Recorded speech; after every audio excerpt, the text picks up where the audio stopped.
Talking to my guy all wrong here.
You know my favorite part about that song? I don't know all of it. I was the tambourine. The tambourine just hitting it like an old black lady in church. Just hell yeah! I like a good tambourine. Everybody loves a good tambourine, man. Not everybody. You are not good at tambourine. You go to church, man? What's going on here, bro? I just never had to play. First off, don't ask me if I go to church. You're the one I think people would wonder. Yeah. Actually, it's probably so. I don't go to church. Don't try to pretend like I go to church. I know. I just said I took it back and I said it's probably Serda who would be the ones that people would wonder. But how you doing? Like and subscribe. Foolish Club Media. Head to our YouTube page. Please like and subscribe. I just like to say it's an honor as we sit here to watch the Phoenix Suns just quit on their season. This is 1-2-3 Cancun. They just allowed a 6'2" white fella to shoot a layup without having to jump.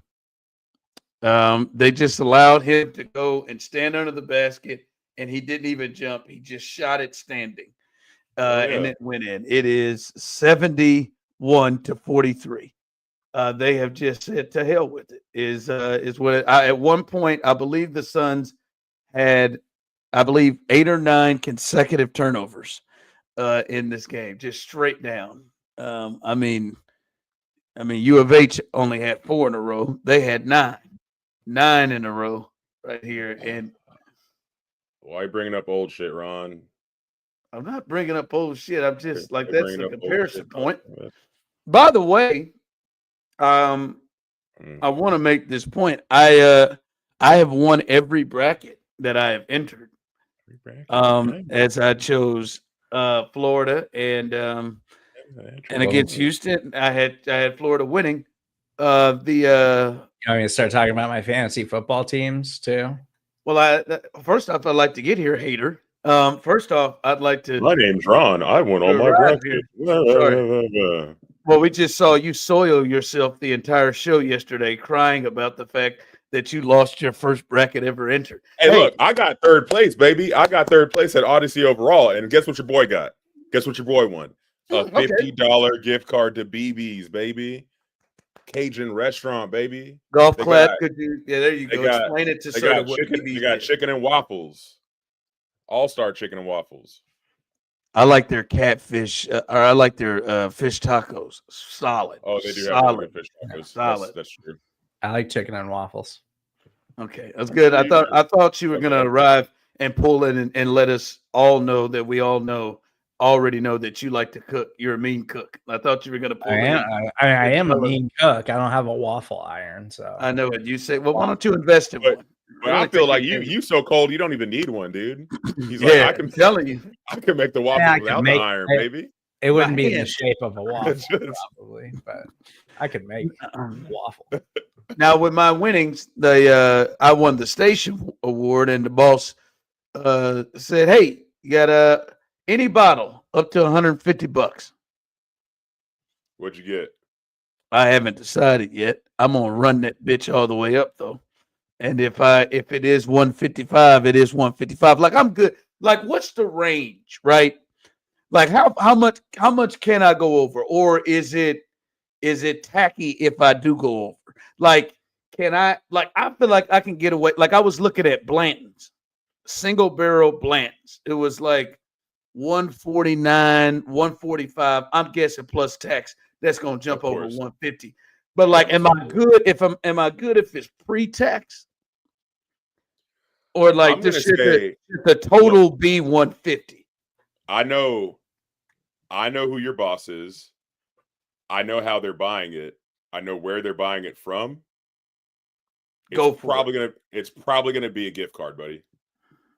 Oh no, he told me pick your bottle and I'll get your bottle. It's got to be 150 under, 150 is the max. I would take that as pre-tax. Like if you're $7 over with tax, I don't think that's going to be like, oh no, can't do that. Right? Yeah, right. So like I'm good. Like now I feel like if I start off at 175 and like that, now I'm over the top. Now I'm over the top. Like that's you're just doing taking too much. advantage. That's what you're doing. Yeah. Yeah. So I'm thinking I can go with this Blanton's single barrel. Any bottle. I thought about getting a little Camus, but I got a decanter I want to fill up. I want to kind of fill up. You gonna let your boys try some or what? Yeah, that's something. I got some. I got some.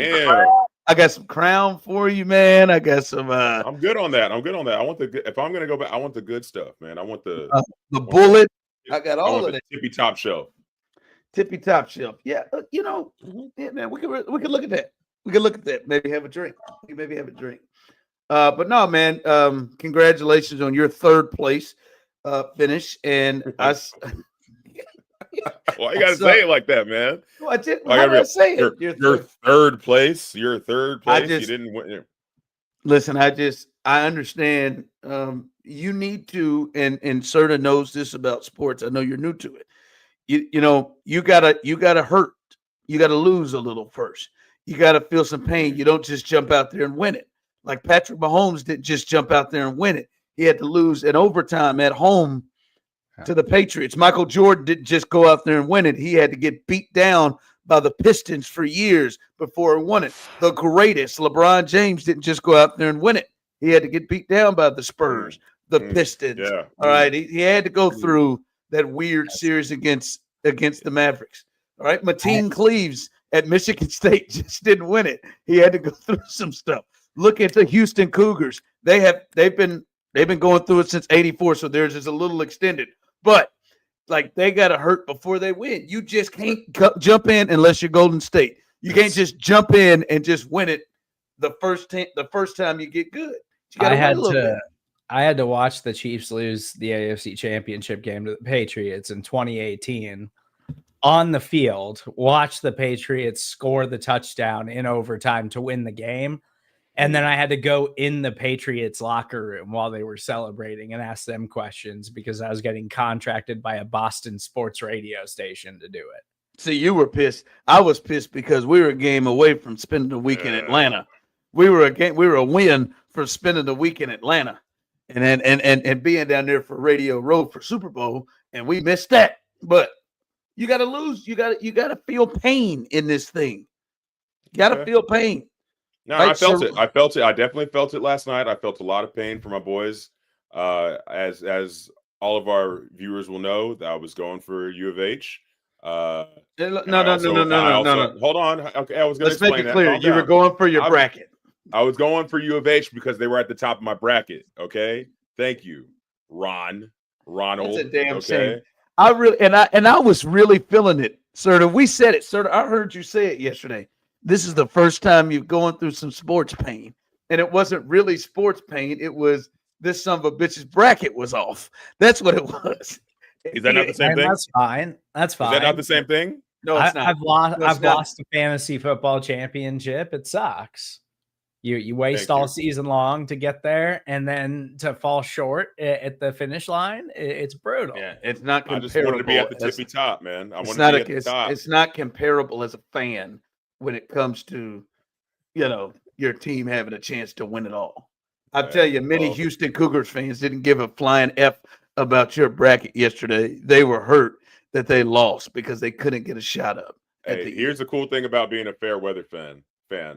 You always you're always a winner if you want to be. You know, I was in San Antonio when we won the championship. Guess who was at the Riverwalk? This guy. I was in Houston when they won the last World Series. Guess who was downtown? This guy. You know, you pick and choose and you never lose. You know, you didn't give a damn about that. You pick and choose and you never lose. I tell you who did lose. What in the hell is going on in Denver? Oh God! I mean, maybe they getting that real cush right now, and everybody's just lighting up for the Denver Nuggets as they are fighting. The Denver Nuggets, they have just fired everybody, and don't let this young man fool you. His parade, very Paul Wall-esque. Thank you, dude. I was like, yo, he looks like Paul Wall, dog. But he's got the vernacular and the sound too. I heard him do interviews the whole time. He showed up black sunglasses. He was blitzed, and he goes up to the mic and he like, I thought he was about to say sitting sideways. Like he was gone. He was like, I said, oh, there's a young man that's been influenced. That's a young man whose father is a coach coaching all these black kids. And it's the kid who's been around these black kids and he's been influenced. He's got a fade. He's got this goatee. He's been influenced, but he got his ass fired today. And I don't understand it. He's been there 10 years. He just won a title 2 years ago. They have been contenders. They got 3 games left in the season before the playoffs start. And they fired him and the general manager.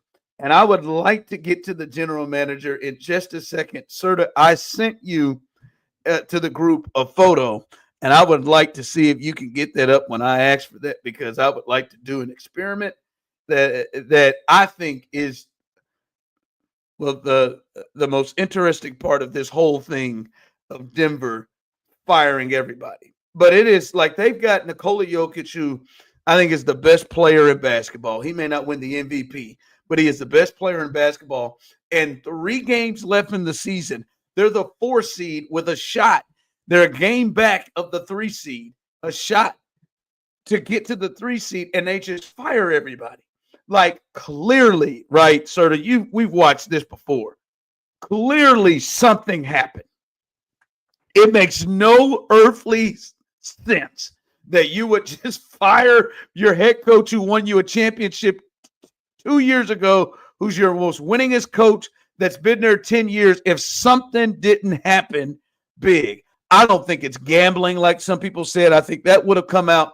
But something happened with the star, with the owner. Something happened to just go and fire the man. 3 games left in the season. Wild. Shocking. Yeah. I mean, I just assumed that he pissed off someone in ownership that really matters and calls the shots. Or I don't think, like, a lot of people are shocked by this because, yes, the Nuggets are still a very good team. They're still like a contending team that could go compete for an NBA title. But also, I think that we see this in the NBA a lot where ownership is very impatient, especially for a team that's already won a title, a team that still kind of has the nucleus of that team that won a title.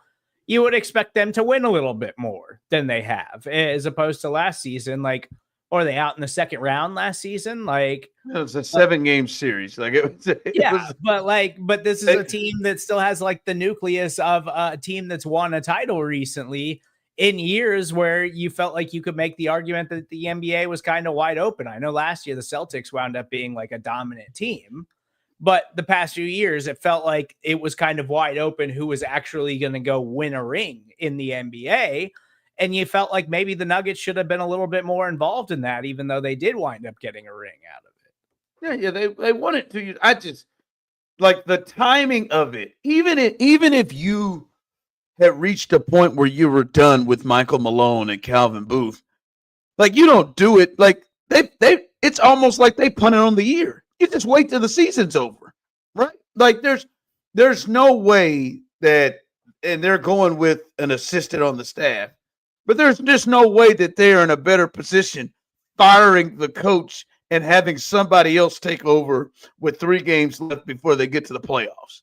Like, there's no way they're in a better place. It would make sense to just hold up and like, here, man, we'll deal with this when the year's over, and we'll let his ass go, or we'll let them go when the year's over. But let's at least give ourselves the best chance. Now, the reports are that, and this isn't really new, the reports are that one, and the exact words from Shams was the GM Booth, who just got fired, and Michael Malone, who's got fired, are in a Cold War amongst each other. They don't even talk anymore as the GM and the head coach, which is kind of an issue. And that's a big part of it. And that he's really a hard coach. And maybe that's kind of worn thin after 10 years on a lot of the players there. Fine. Like, I get all that, right? That happens. But something big to me happened. Like, this is like Ime Udoka big. Like, you know, he ended it and screwed it up with Nia Long because he started banging, you know, somebody in the front office's wife, who's also in the front office. Like, never gonna forgive him for that. Like, you just took out that queen. You know, like it feels like it's got to be something like that for this to just say, hey man, we're gonna do it right now. It's just like, and all the players, Jokic said he was floored, shocked. Jamal Murray, the Canadian, he said he was floored, shocked. It is a wild thing. Thank you. Now, my man right here, Calvin Booth, who is the general manager, who they said is at a Cold War with. I've never seen, I promise to God, I have never, ever seen the great Oscar award-winning actor Nicolas Cage become black. But here we go. Nicolas Cage has just entered black and bald. Oh no, You think you can sneak that past me, but that is Nicolas Cage in that man's face. I don't know if that is some sort of a relationship. If they're related or what. God, dude. But if you square that up and just take off, like that is gone in 60 seconds. Nicolas Cage. You're taking all my jokes from me today, dog. Like, is that him? Do you see it? Yes. I saw Paul Wall immediately. I saw Nicolas Cage immediately, bro. I was like, oh, I can't. This is the most interesting thing of the entire scenario. Shit. Probably not to others, but they tried to sneak Nicolas Cage. Like, this looks like Face Off. Yeah. This looks like Face Off has happened. I can see Nicolas Cage for sure. I initially thought like Danny McBride, like it was bringing that kind of energy. Oh yeah, I can Nicolas see that. Cage, I think is slightly better. Oh it's yeah, the eyes. It's the eyes and the goatee and shit. He's got the Nicolas Cage face, man. Because this is taken when they tried to sneak like AI, dude. Like the Jay-Z and Troy Aikman. Like they try to sneak that, and if you go and look into Troy Aikman, he's got a Jay-Z feel. But this is the greatest.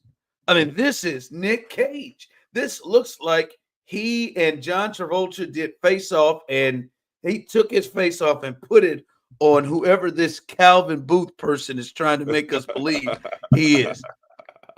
I've never seen anything like that. I mean, I can't unsee it. That resemblance is uncanny, man. Like I would love to be.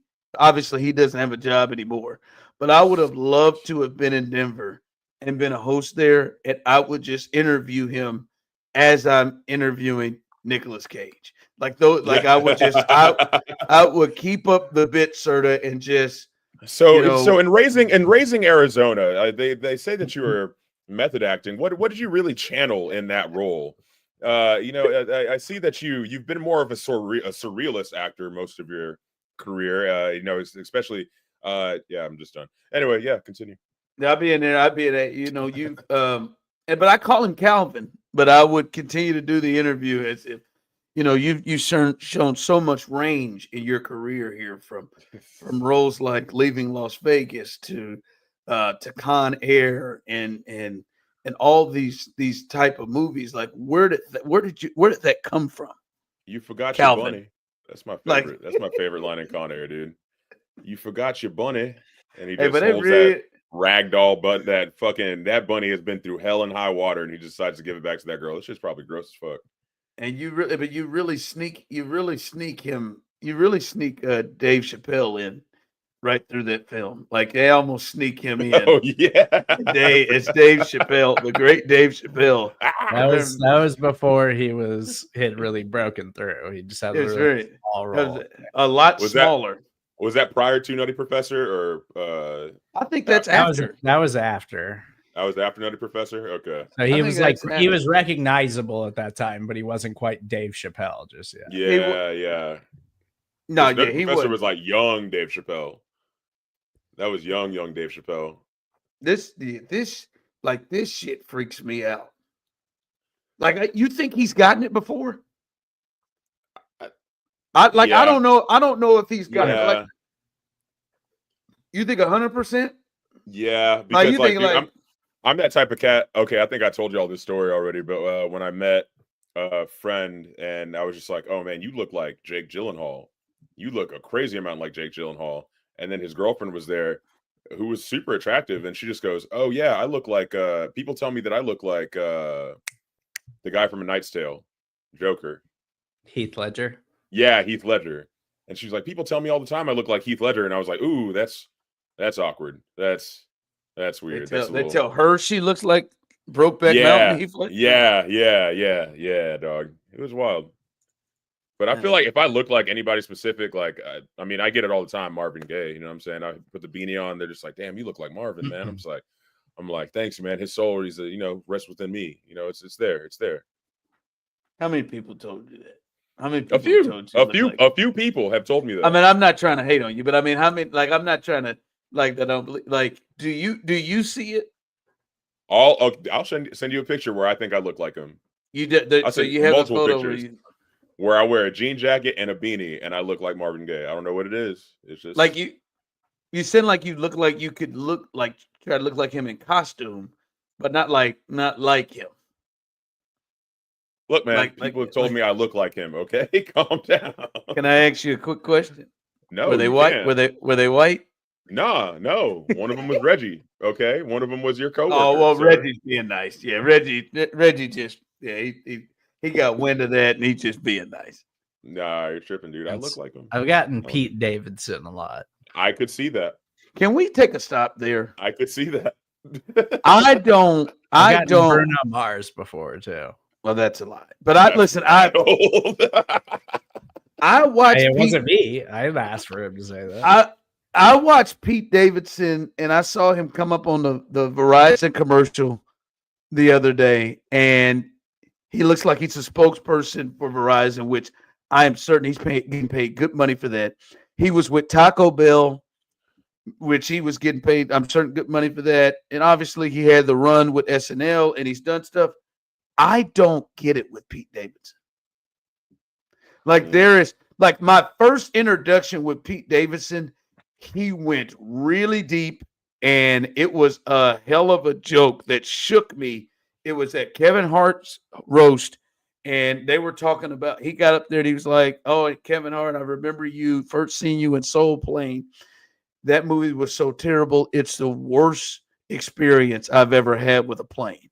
And obviously, if you know, I didn't know, and I didn't know that and I didn't know till I found out that Pete Davidson lost his father in September 11th. Yeah, and I'm just like, "Oh my God!" And he did it straight faced, and I mean the whole crowd lost. And I said, "Damn!" But that was my first introduction to Pete Davidson. But I went back, and I don't know if you all have seen. Now, anyway, I've watched him all those years with SNL.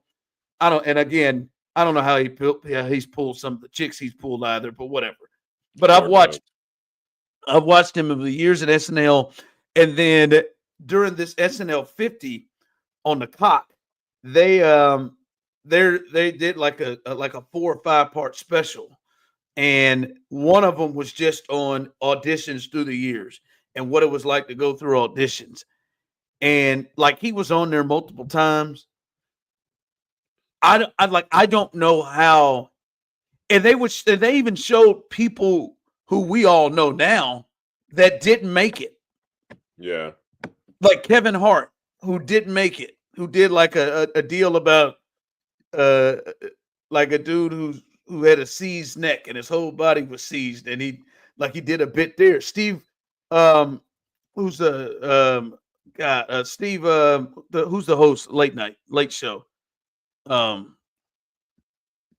Stephen Colbert. Colbert. Yeah, Stephen Colbert.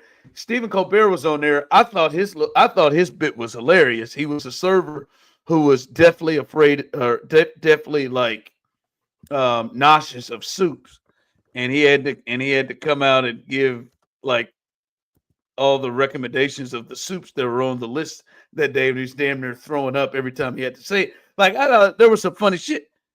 Pete Davidson went on there, and I don't know what people and what they saw, and then moving forward, what people see. Like, how is he a spokesman for Verizon?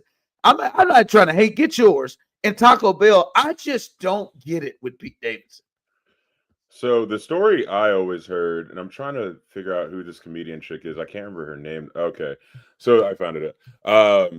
The story I always heard is that he was doing comedy in New York, and of course, since his father died in 9/11, I think he talked about it pretty immediately, right? He got a bump.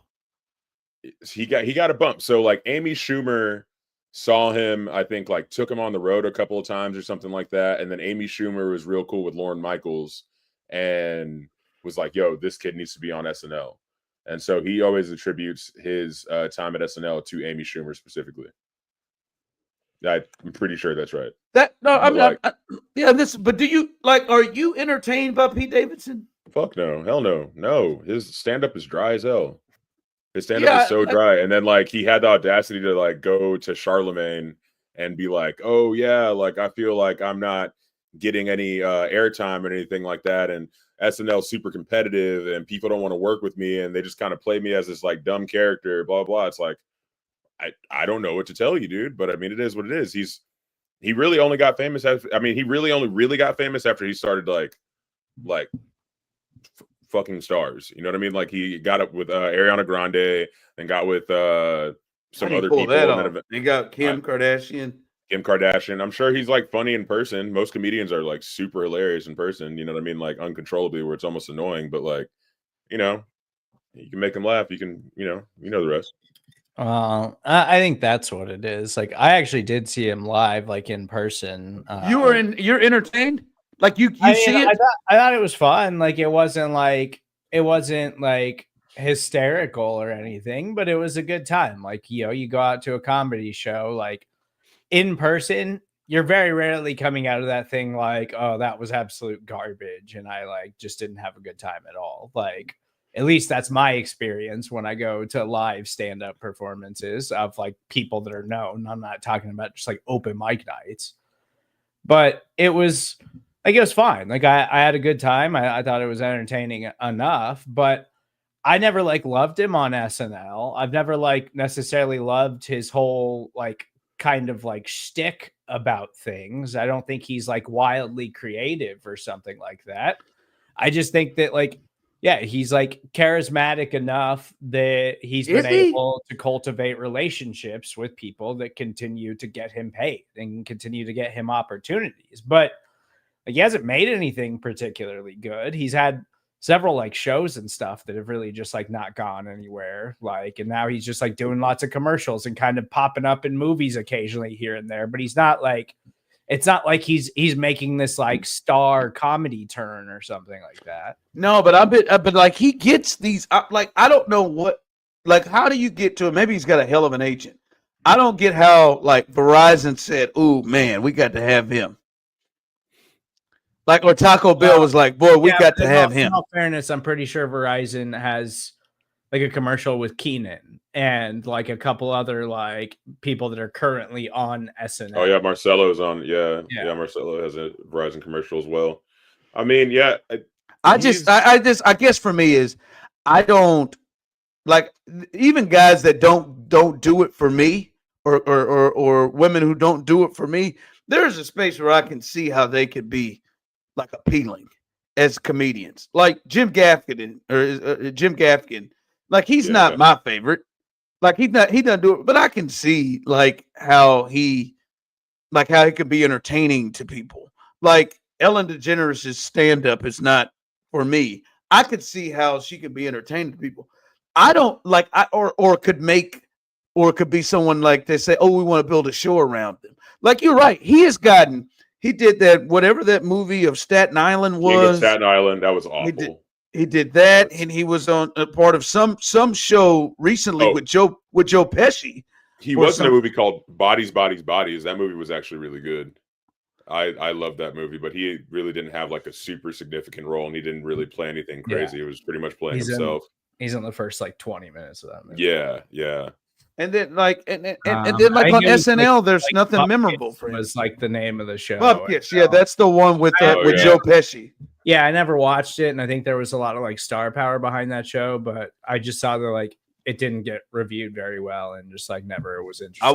I watched the first episode or two, and I'm just like, I don't get it.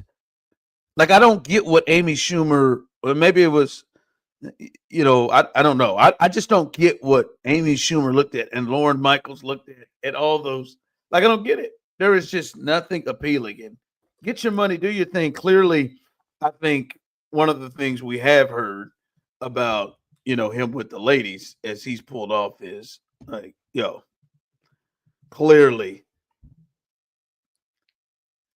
coming off Kanye, coming off the other stuff, like, the guy's got a big dick. That's kind of the thing that's rolled around is that he is really poking strong. That's kind of the rumor that is going around, and God bless him for that.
Watching the Phoenix Suns continue to just really not give a damn about the end of their season. They're on national TV, and they're getting their asses kicked 84-51 on national TV. And my man just shot an air ball from 5 feet away from the goal.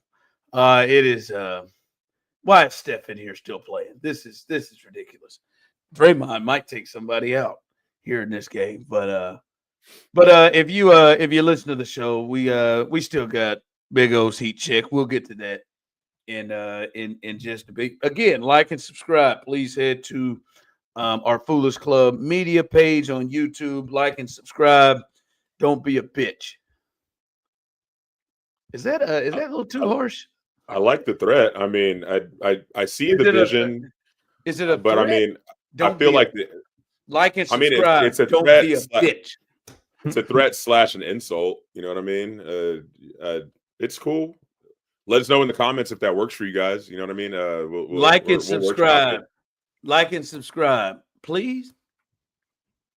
That's a little soft, man. I don't know. A little man. soft somewhere in the middle. All right. That's some real limp dick energy. You know what I mean? Yeah. Okay. All right. Not Pete Davidson. All right. Yeah. What would Pete do? He'd be like, hey, like and subscribe. Care. Do it. Whatever. That seems like be his vibe, man. That's what he be doing, man. Okay. All right. Hey, like and subscribe. Like and subscribe. Yeah. You sound like fucking Rambo, dude. Like and subscribe. Yeah. Hey, just like and subscribe if you want to, you know? I do want to before we get to Big O's heat check, I do want to again congratulate the Florida Gators, who are national champions for the third time. And please kiss my ass with the Florida is a blue blood now. Let's stop. Let's calm down. Yes, you can't. Yes, they won 3 titles. You just got to win 3. That's it. No, that's not get you into blue blood status. Apparently, blue blood, that's it. You just got to win 3 rings. There's no apparently to that. There's got to be blue blood is a sustained run of excellence. They won back-to-back titles with that Joakim Noah and Al Horford crew, and then we hadn't really seen them since. All right, and that was in 2007 and 2008. All right, they haven't been. They're not a terrible program, but they're not up there with.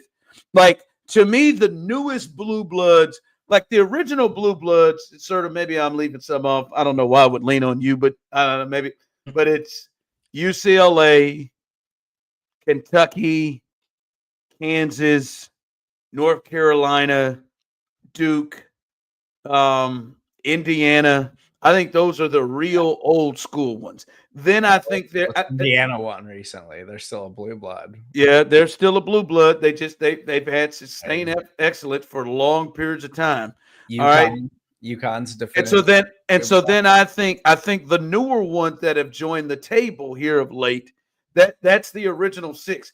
Then I think Michigan State has become that. I think they have. Tom's made it to like 8 Final Fours. Right, since '95. That's a Villanova. I think Villanova and Florida are in the similar space, although I think Villanova has more history than Florida. Villanova won it against Patrick Ewing in Georgetown, so they are close. I think UConn has entered it. UConn has won like multiple titles with 3 different coaches in 3 different decades. I think they sustain it, from Jim Calhoun to Bobby Hurley or Danny Hurley. I think they enter it. Florida, Villanova's close. I don't have them as a blue blood yet, but this Florida nonsense it's not true. Stop it. They're not a blue blood. Okay, they're not. They gotta be more sustained. You can't be just out for 15, 20 years and then come back and be a blue blood. I think it's fine. It doesn't matter anymore. We don't even care about conferences anymore. They don't even make any sense. What's it matter in college sports? They're it does. It matters to me, damn it. Okay, they're not a blue blood. All right, just not yet. Not yet. Very, very, very, very strong program, but not a blue blood. But the other part of this is this man right here, old Walter Clayton, who became the most outstanding player. He had a moment. He stunk up to high heaven most of that game. But after the game, Emmanuel Sharp, who plays for the Houston Cougars, he's the one that had the final turnover, was about to shoot it, got a shot blocked, tried to drop it, and that ended the game. I don't know if you have video of this, Serda, but he is on the ground, and he's hurt now. He is hurting, and look at Look at Walter Clayton. Look at that. Look at that sportsmanship. I don't think Emmanuel Sharp wants it at all, but look at Walter Clayton. Look at that. Punch him in the face. What'd you say? I said I had to punch him in the face. Get away from me. You can't Don't touch me. No, Get your hands off me. Get your hands off me.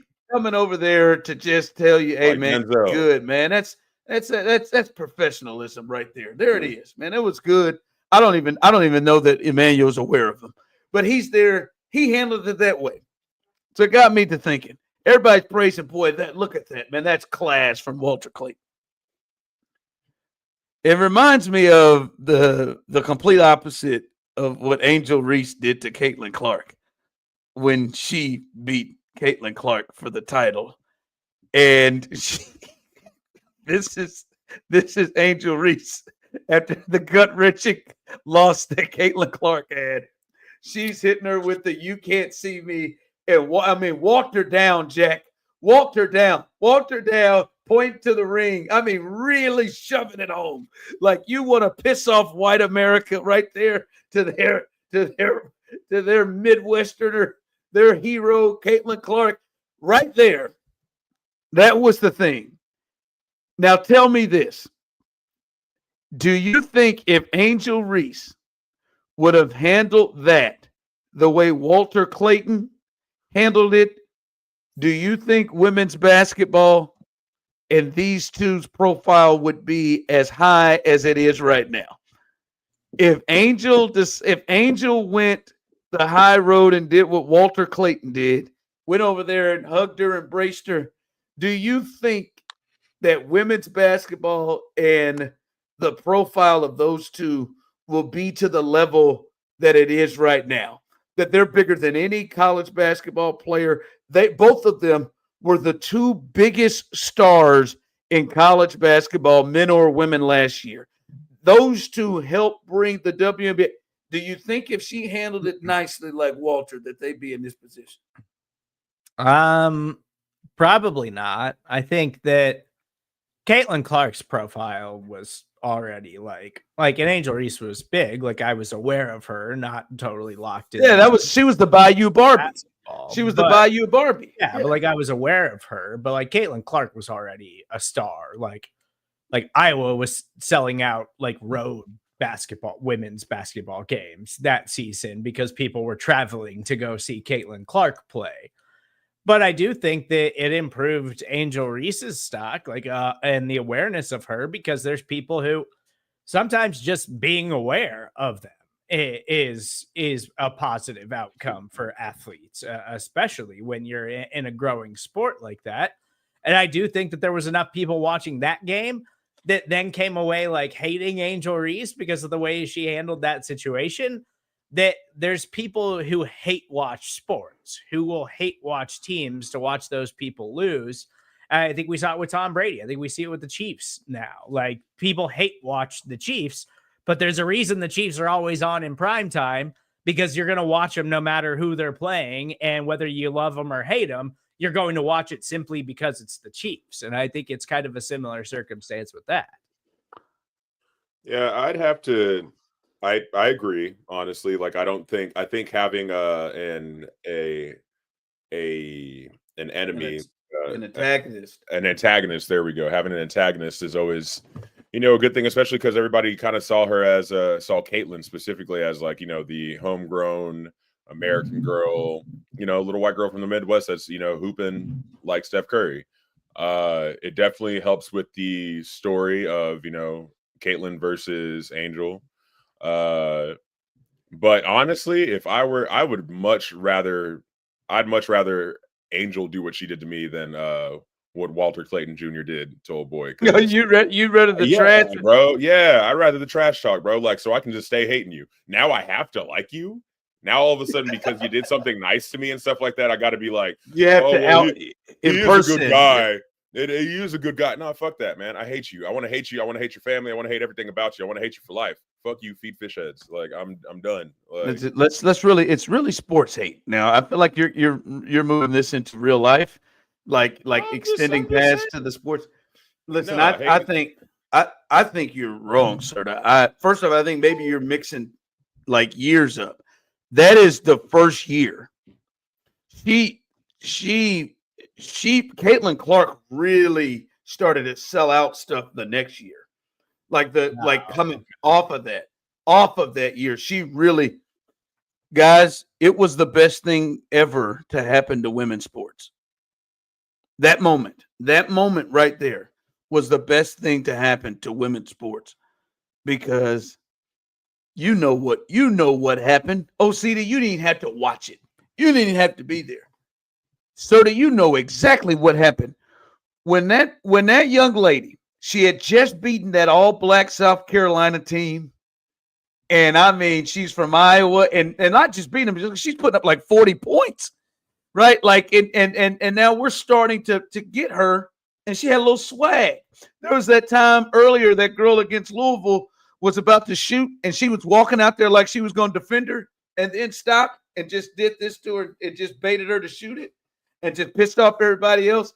That's what, and she did the John Cena. That's why Angel did that back to her.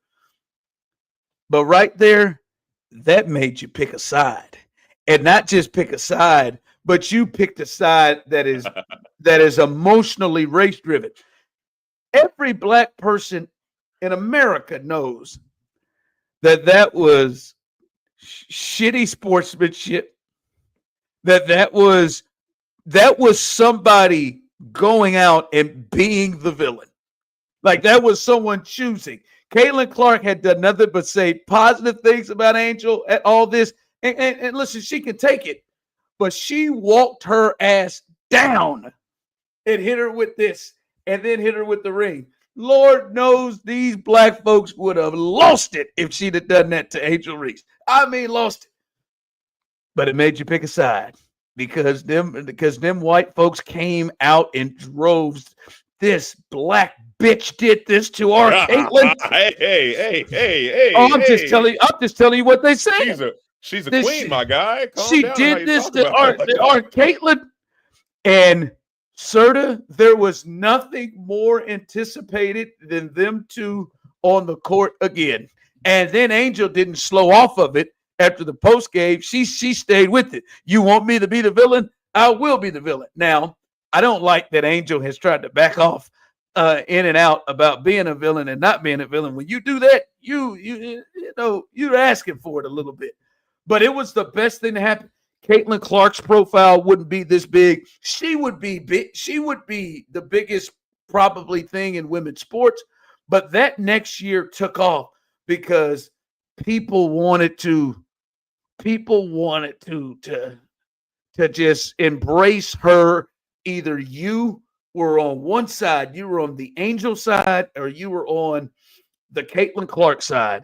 And many people had the same color scheme as the person's side of which you were on. And I'm telling you, it created such a buzz that people felt like they had to be a part of. That was the thing that grew so much stuff. And that's why Cooper Flagg couldn't even compete with that, because he didn't have that dynamic.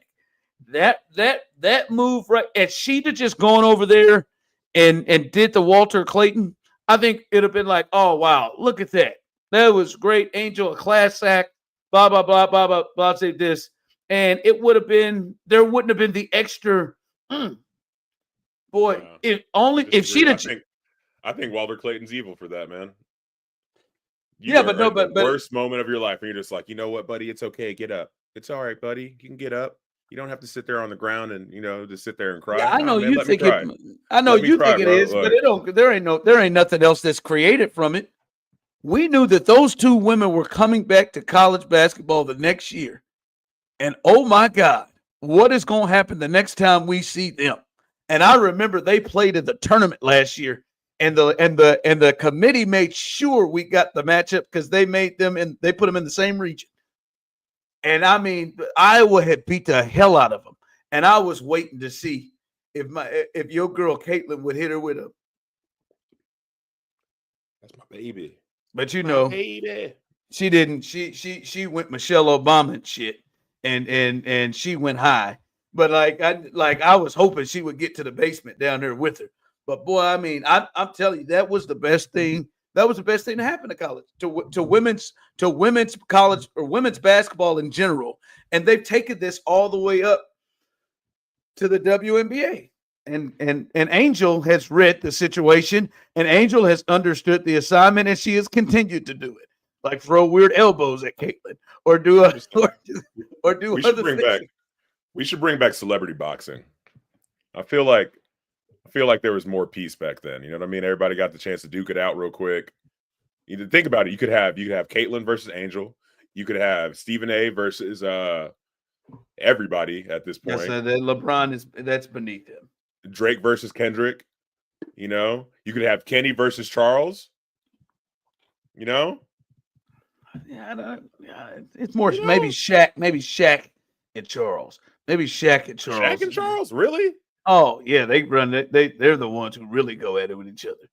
Yeah, I don't know, but they work a show together. You don't want to have to box and be on the same show as somebody that could whoop your ass. They've tried to. They threatened on national television. Did you see last week when Charles texted in to the post game show, and they were doing the show? He texted in to one of the other people on the show, and they said Charles wanted me to read this text. It says, "Shaq, you might want to unbutton that button before it pops off, and you take somebody's eye out from that." And Charles knows exactly how to get to Shaq because Shaq's a child. And Shaq, he got himself mad. Yeah, come in here. I promise you I'll whoop your ass in front of me. Why everybody talk about scrapping like this, man? This is crazy. These are just grown ass men with way too much money to be talking like that, man. That's Shaq is super sensitive, and Charles knows exactly how to push his buttons. It is fantastic. All right, let's hit the heat check.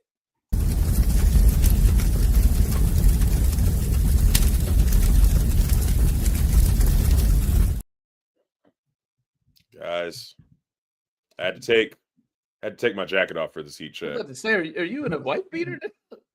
Yeah, because I'm mad. You know why I'm in a white beater? Because I'm mad. You know who I'm mad at? Okay, let me start this. Let me start like this. As you may or may not know, I'm an avid concert goer. I've been going to concerts since I was a teen. I'm now well into my 30s, and it has never been as bad as it is now. Like, there are all these amazing concerts going on across the United States. Luckily, I live in Houston, Texas, and we're not an A city, but we're definitely a B city, so we get some good stuff. Hold on. What are the A cities? Nashville, Chicago, New York, LA. What's the closest? Nashville's an A city. Like. Hold on. Describe to me. I'm sorry. I gotta get this. Austin's definitely an A city. What? When you say an A city, this is, you tell me if I'm wrong. What I'm thinking of is if there is going to be a concert or a show from a big act, this city is almost guaranteed to be on the tour. How are you describing a city? I'm thinking of a place where there is a higher amount of bands that tour there. Not necessarily like, this band, like if Oasis is coming, right? Like, they're not necessarily going to hit Nashville, but Nashville does have a lot of people that stop off in there. And I mean, as far as country, they definitely have people that stop up in there. It's not really my bad. Country, it's the A city. Yeah, for sure. Yeah, I would think like if there's a relatively big artist, Houston is always going to make it. They're all right. They're not bad. They're not as good as Austin. In all honesty, like I didn't mean to take that from you. No, it's cool. It's fine. Anyway, so the problem I'm having lately is buying tickets. Now, I used to work in the music industry for a while, so I didn't really have to buy tickets for like a good 10 years. I would either call in favors or just kind of show up to the venue that I worked at or something like that. But now I'm looking at ticket prices, and they're like starting at $50. They're starting at $50, which means they only go higher from there. So I'm looking to get a ticket for like Tyler, the Creator. I thought it was going to be a cool show. Tickets for that in Houston started at $250. You know what I used to be able to get for $250 in like 2009? A full 3-day pass to ACL, which is a festival in Austin, Texas. It's ridiculous. And then the fact is, we have all these scalpers that buy out everything and then flip those tickets for thousands of dollars. And then it leaves me like, I'm not going to be able to afford this, you know?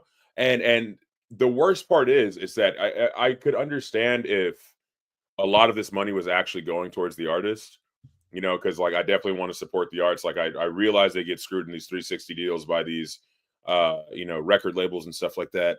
I realize that they get screwed in record sales. I realize that the artists get screwed at like every chance. But the fact of the matter is, out of like a $70 ticket, these people are really only making like $10. And if it's a band, that $10 has to be split between however many people are actually in your band. After paying ticket servicing fees and venue fees and paying for production and paying their crew and stuff like that, they're really only making so much money. So where is this money actually coming? Like, where is it going? I know where it's coming from. It's coming from my pocket. It's coming from all of our pockets. And you know, usually guys, I pose some sort of question with this, or I have some sort of hot take. But in all honesty, I'm completely at a loss for what I'm supposed to think about this shit. I don't know if I can continue doing the thing that I love because it's become way too expensive, way too rare to find the tickets. Now, like there's certain things where you have to have like, if you have like a city card or something like that, like a credit card with a certain bank, you can get tickets early. And sometimes that's the only way that you can get pre-sale tickets. You know, it's just gotten the hoops that you have to jump through are just getting higher and higher. And I don't know if it's really completely sustainable. I don't know what their plan is, but you know, Ticketmaster and Live Nation can suck a dick. That's all I really got to say.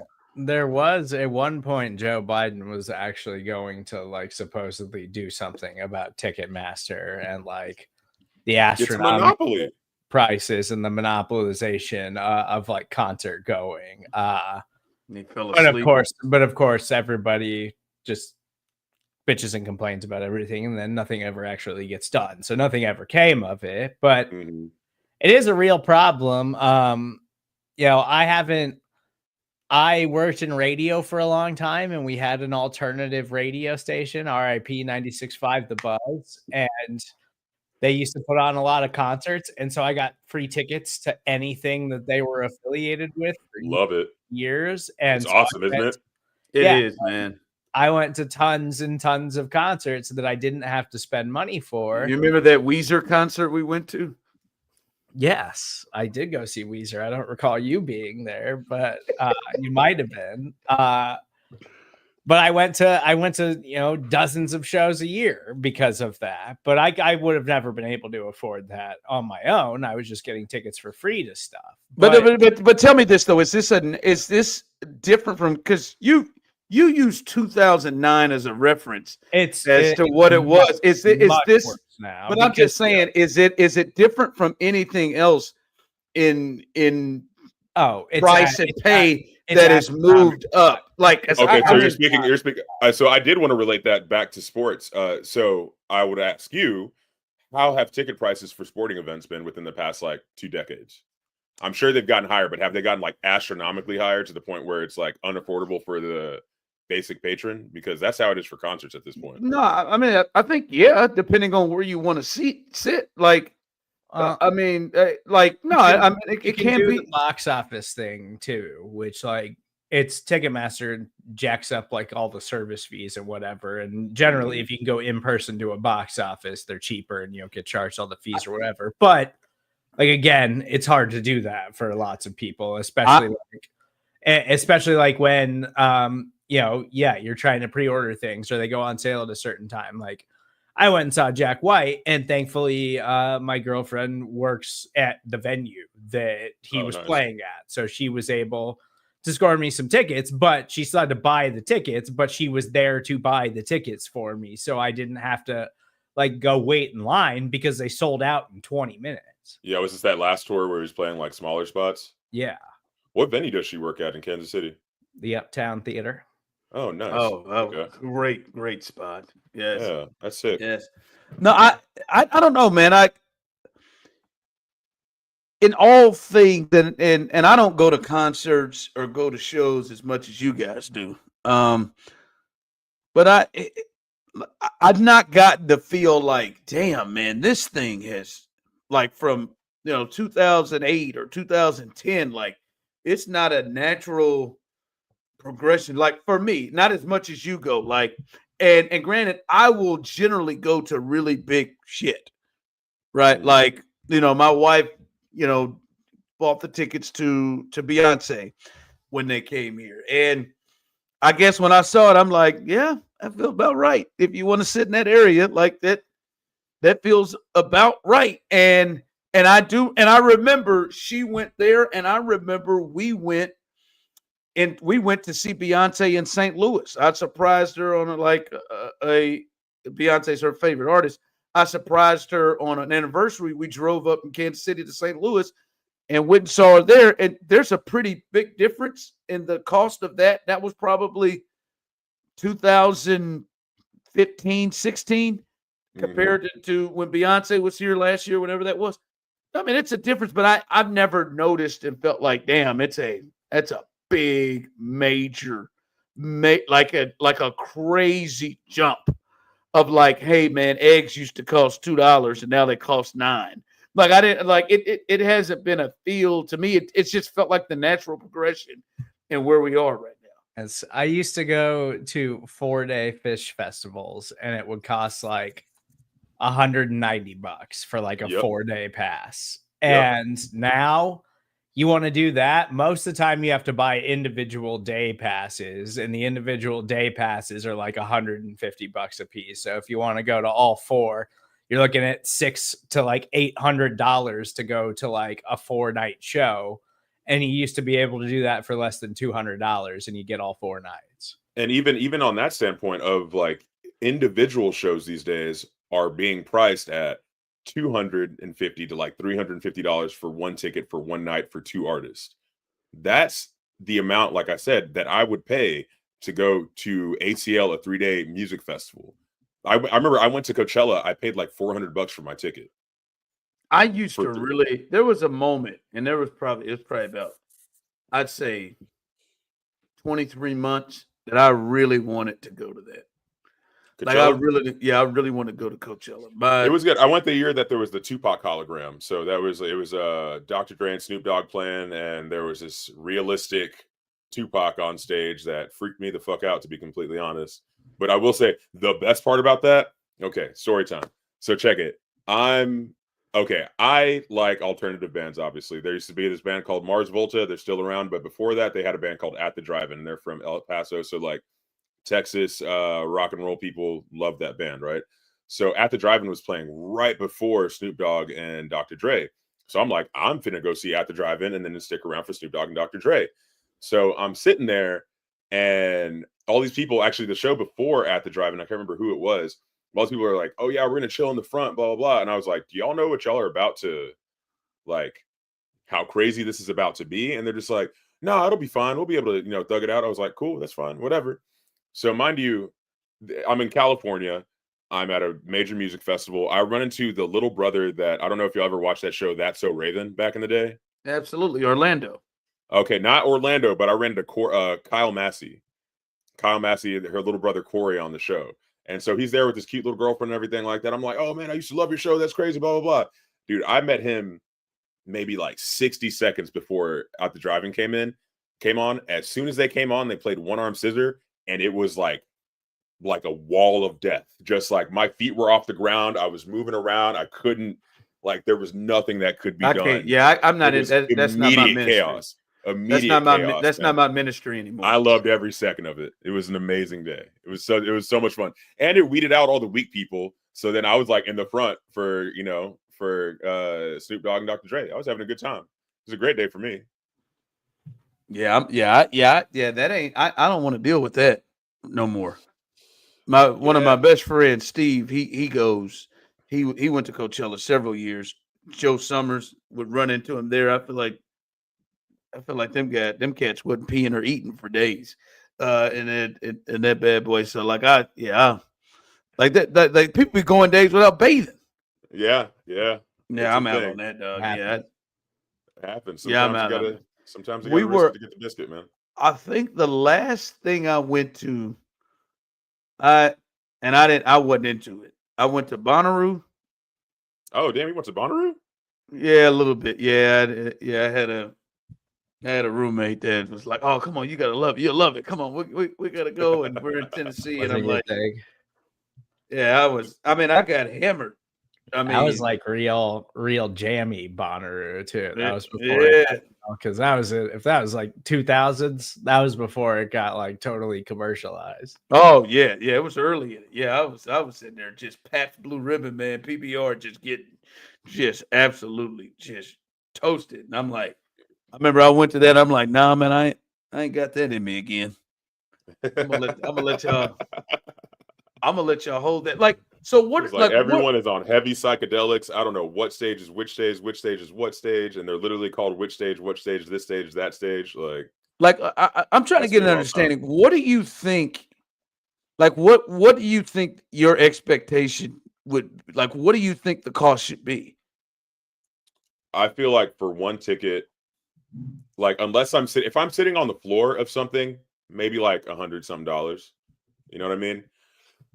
Depending on who it is. Obviously, if it's like Beyonce or like if it was like Paul McCartney or fucking I guess Oasis or something like that, yeah, it might be a little bit more expensive. It's the second time you've mentioned Oasis. Like, you must be a real no, I'm not a huge Oasis fan. They're just like having they're about to sold out a world tour, like in minutes, dude. They're about to have like the hugest tour of this year. I don't know about that. Anyway, but yeah, I feel like it should be like $100 max, maybe $150 max, and then like everything else, depending on where you're sitting. But I feel like there should be like $20 ticket options, $20 to $30 ticket options at all shows. And depending on where it is, I feel like that might even be excessive. Like, why am I paying $20 to go to a 200 cap room? Like it just makes no sense. But I feel like because, again, there's a monopoly by Ticketmaster. Yeah, I was going to say they're well, not just that, but they're selling them out. Like they're selling them out. But people are going into. There's a show that was made by Donald Glover that's actually really, really good. It was, I can't remember the name, but it has something to do with like, it's called The Swarm, and it has to do with like this girl who's like really into this like fictitious character, kind of like Beyonce, like a superstar, right? And she is like willing to max out credit cards to get these tickets. There's no reason why somebody should go in debt to go see a band, to go see an artist. Yeah, make your decisions. Nah, man. I mean, yeah, make your decisions for sure, but now you gotta make your decisions. Some of these kids at 18, 19, they're allowed to have a credit limit and stuff like that. They're like, oh my God, I love her so much. I gotta go see her. I need to go see my queen. They worship her so much that they're just like, I gotta go. I will make the trip to Mecca to go worship the person that I love so much, and I will put myself into financial ruin in order to do so. And it's not an uncommon story, man. It happens all of the time. Yeah, but I mean, are you willing to do that? Fuck no, dude. That's why I'm complaining about it. Yeah, I know it. Like, I mean, like, I'm just saying, like, some of that is just bad decisions on people. Like, I mean, there's just gonna be a market for something that costs. Like, you're not getting. We'll keep using this one. It's fun. You're not getting into Oasis for $40. True. Like, not happening. Not in 2025. Maybe in 90. Maybe in 93. There might be a sucker born every minute, but I ain't one of them. I know you ain't. Take us home, Osita. All right. Well, speaking of Creed. Shout out to Creed. Shout out to Creed. Why Creed? I want to know why Creed. It was either Creed or All American Rejects. Shout out to either one of them. All right. Well, speaking of times when I was trying to get taken higher, I was in love with all right, that was a good one, right? I was in love with a beautiful redheaded French girl.